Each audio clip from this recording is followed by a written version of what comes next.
السلام علیکم فرینڈز، آج میں آپ کو بمبر آزاد کشمیر کے بارے میں بتاؤں گا۔ بمبر آزاد کشمیر کا تاریخی مقام ہے۔ یہ گجرات سے 28 میل اور میرپور سے 50 کلومیٹر کے فاصلے پر واقع ہے۔ یہ تاریخی شہر 32 ارض بلد اور 74 طول بلد پر واقع ہے۔ شہر کی 3 اطراف سے ایک برساتی نالہ چکر کاٹ کر گزرتا ہے جسے بمبر نالہ کہا جاتا ہے۔ یہ نالہ وزیر آباد کے قریب دریائے چناب میں شامل ہو جاتا ہے۔ بمبر سے براہ راستہ پیر پنجال ایک قدیم سڑک سری نگر کو جاتی ہے۔ یہ سڑک اکبر کے انجینئر محمد قاسم نے اس وقت تعمیر کی جب اکبر نے 1586 میں کشمیر پر قبضہ کیا۔ اس شاہراہ کو مغل روڈ کہا جاتا ہے۔ کشمیر کی جبری تقسیم کے سبب آج کل یہ شاہراہ بند پڑی ہے۔ مستقبل میں جب کشمیر آزاد ہوگا انشاءاللہ تو یہ شاہراہ پھر بحال ہو جائے گی اور اپنی اہمیت و افادیت کا لوہا منوائے گی۔ بمبر سے جموں 70 کلومیٹر اور سری نگر 150 میل کے فاصلے پر واقع ہے۔ ماضی میں بمبر ایک آزاد اور خود مختار ریاست رہی ہے۔ اس ریاست کا تاریخی نام چھبال تھا، جس کی حدود کھڑی، جہلم، کھاریاں اور گجرات تک پھیلی ہوئی تھی۔ اس ریاست کے کچھ حصے اب صوبہ پنجاب میں شامل ہو چکے ہیں۔ بمبر پر جب راجپوت حکمران نے بڑے شاہانہ انداز سے حکومت کی، یہاں کا آخری حکمران راجہ سلطان خان تھا، جو بڑا دلیر، بہادر اور عقل مند حکمران تھا۔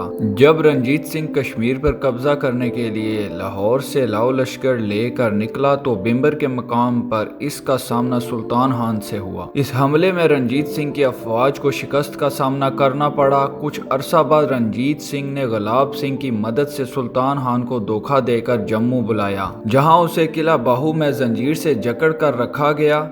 غلاب سنگھ نے سلطان خان کی آنکھیں نکلوا دیں، اسے سخت جسمانی اذیتیں دی، چنانچہ یہ مرد 1825 کو وہیں انتقال کر گیا اور وہیں کسی نامعلوم مقام پر اسے دفن کر دیا گیا۔ کہا جاتا ہے کہ راجہ دھرم چند شاداب خان کے 2 بیٹے تھے، پوم چند اور روپ چند۔ باپ کی وفات کے بعد اس کی ریاست 2 حصوں میں تقسیم ہو گئی۔ چونکہ دھرم چند دائرہ اسلام میں داخل ہو گیا تھا اور مسلمان بیوی افغان بیگم سے بھی اس کے 2 بیٹے تھے، چنانچہ اس کی وفات کے بعد مسلمان اور ہندو بیٹوں نے باپ کی ریاست آپس میں تقسیم کر لی۔ راجہ کے ہندو بیٹے پوم چند نے اپنے نام سے یہاں ایک بستی پوم پور آباد کی، یہی نام بدل کر بمبر کہلانے لگا۔ ڈوگرہ دور حکومت میں 1905 عیسوی بمبر ایک ضلع تھا، جبکہ میرپور اس کا ایک قصبہ تھا، لیکن 1947 عیسوی کے بعد بمبر کو ضلع میرپور کی ایک تحصیل بنا دیا گیا، لیکن 1996 میں اسے پھر الگ درجہ دے کر ضلع بنا دیا گیا۔ ضلع بمبر کا رقبہ 1516 مربع کلومیٹر اور آبادی 3,75,000 نفوس پر مشتمل ہے۔ ضلع بمبر میں 3 تحصیلیں ہیں: بمبر، سمانی، برنالہ۔ بمبر کے سیاحتی مقام جھم، وادی پتنی اور وادی سمانی قابل دید ہیں۔ سمانی نہایت خوبصورت وادی ہے۔ سمانی میں تاریخی آثار بھی موجود ہیں۔ اس میں قلعہ باگسر اور سرائے سعد آباد ماضی کا ورثہ ہیں۔ بمبر کے لوگ محنتی اور جفاکش ہیں۔ اکثریتی آبادی کا ذریعہ معاش زراعت ہے۔ اس ضلع کے لاکھوں لوگ بسلسلہ روزگار بیرون ملک آباد ہیں۔